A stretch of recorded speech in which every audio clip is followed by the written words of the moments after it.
আজ বানাবো ঘুগনি। ঘুগনির জন্য আলুগুলোকে আমি ছোটো ছোটো করে কেটে জলে ভিজিয়ে রেখেছি। আর এদিকে করেছি পেঁয়াজ কুচি, টমেটো কুচি, আর এখানটা করে নিয়েছি শসা কুচি, পেঁয়াজ কুচি। এটা ঘুগনির মধ্যে দিয়ে দেব। আর এখানে প্রেশার কুকারে মটরটাকে, সাদা মটর যেটা, সেটাকে এরকম করে সেদ্ধ করে নিয়েছি।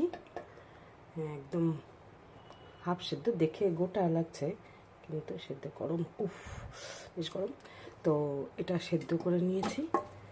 সেদ্ধ করে নিয়ে এখন এর মধ্যে একটু গায়ে গায়ে জলটা রয়েছে, এতটাই জল দিয়েছি যাতে এর গায়ে গায়ে জলটা থাকে, একদম টেলটেলে না হয়ে যায়। তো এখন আমি রান্নাটা শুরু করি। ঘুগনিটা কিন্তু আমি সর্ষের তেলে বানাবো। তো কড়াইতে গ্যাসটা জ্বালিয়ে নিলাম। কড়াইটা গরম হয়ে যাক, তারপর আমি সর্ষের তেল। তো এখন কড়াইতে সর্ষের তেল দিয়ে দিচ্ছি। সর্ষের তেল দিয়ে দিলাম। তেল যখন গরম হয়ে আসবে, ওর মধ্যে আমি 1 চামচ চিনি দিয়ে দেব। চিনিটা একদম গলে যখন লাল লাল হয়ে আসবে, তখন আমি আলুটা ভাজা শুরু করব। তেল একদম গরম হয়ে গেছে, এর মধ্যে আমি দিয়ে দিচ্ছি 1 চামচ চিনি। গরম হয়ে গিয়েছিল, চিনিটা একদম গলে গেছে। এখন আমি এর মধ্যে আলু দিয়ে দিলাম। আলুটাকে সামান্য লাল লাল করে ভেজে নেব।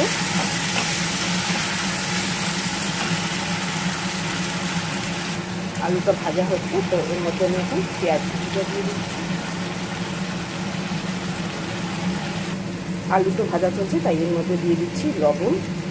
খুব বেশি লবণ দেবো না, কারণ খুব মটরটা যে আমি সেদ্ধ করেছি তার মধ্যে আমি লবণ দিয়েছি। এখানে আলুর ভেতরে লবণটা ঢোকার জন্য তাই একটু সামান্য লবণ দিলাম। এর মধ্যে রয়েছে আদা, রসুন, লঙ্কা পেস্ট করা। তো আমি এটা দিয়ে দেবো।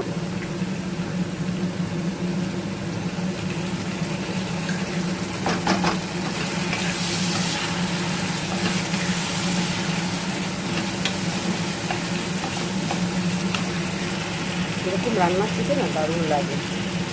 সেই দোকানের মতো যদি টেস্ট হয় রান্নাটা, তো দারুণ লাগবে, বাড়ির সবাই খুব খুশি হয়ে যাবে। কারণ ঘরের রান্না তো এরকম টেস্ট হয় না, দোকানের রান্নাগুলো খুব একটা আলাদা, ঘুগনির একটা আলাদা টেস্ট থাকে। এটা বাড়ির রান্না তো কখনো হয় না, কিন্তু চেষ্টা করছি আজকে, দেখি হয় কি না। একটা টমেটো দিয়ে দিলাম, মশলাটা না করে যায়। একটু গোলমরিচ গুঁড়ো, জিরে গুঁড়ো, ধনে গুঁড়ো। জিরে গুঁড়ো যতটা দিচ্ছি তার থেকে জিরে গুঁড়োটা হাফ, ধনে গুঁড়ো হাফ হচ্ছে জিরে গুঁড়ো দিয়েছি। আর একটু দেবো রং হওয়ার জন্য লাল লঙ্কা গুঁড়ো। ব্যাস, এগুলো দিয়ে ভালো করে কষি। মশলা দিয়ে আলু কষাতে কষাতে আলু একটু সেদ্ধ হয়ে গেছে। এখন আমি মটরটা দিয়ে দেবো।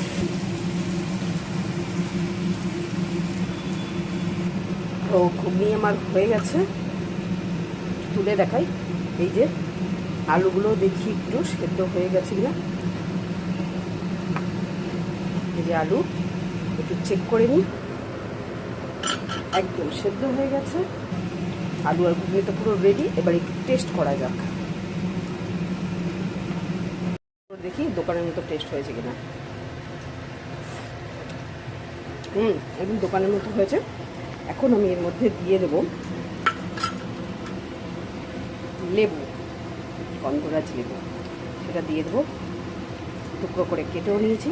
এটা দিয়ে দেবো, একটা খাট্টা খাট্টা ব্যাপারটা সেটা চলে আসবে এর মধ্যে। তো সেটা করে নিই। বেশ ভালো করে ফুটে উঠেছে, ঝোলটাও ঘন হয়ে গেছে। ব্রেডগুলো আমি সেঁকে নিচ্ছি।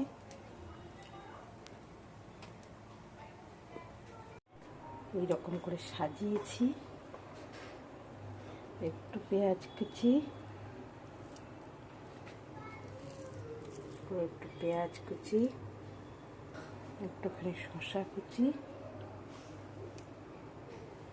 এটার মধ্যে একটু শসা কুচি, একটুখানি ভুজিয়া,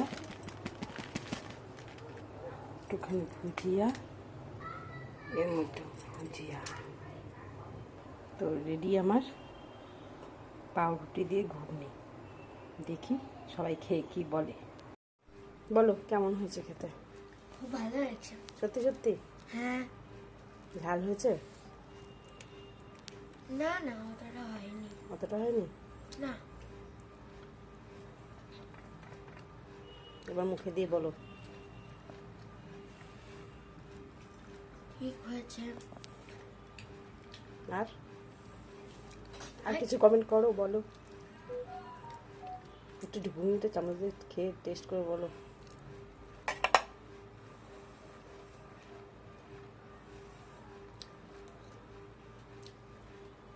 খুব ভালো হয়েছে। হুম, হ্যাঁ। চলো ঠিক আছে।